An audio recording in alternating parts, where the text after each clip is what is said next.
Ito na mga ka-paintek, yung aking ipin-primer ng epoxy primer kahapon. So ayan, tuyo na siya, napatuyo ko na siya ng overnight.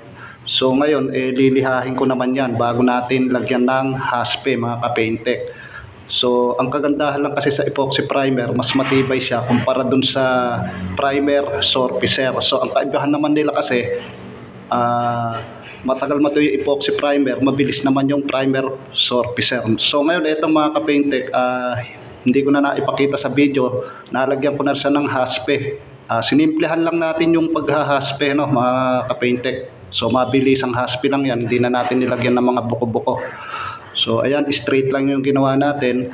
Pagkatapos, pag natuyo ito, iipitin natin ng sanding sealer mga ka-paintek. So dito sa portion na to, natuyo na yung pinaka stain niya. So ayan, binubugahan ko na siya ng sanding sealer. So ipe-first coating natin ng sanding sealer mga ka-paintek. Pagkatapos lilihahin ko na naman. So after nun, pagka okay na yung sanding sealer, kayo na bahala kung anong klaseng top coat ang ilalagay nyo, kung gusto nyo ng matte finish o yung makintab mga ka-paintek. So ayan, natapos ko na siyang bugahan. Ayan na yung kinalabasan, sanding pa lang yan.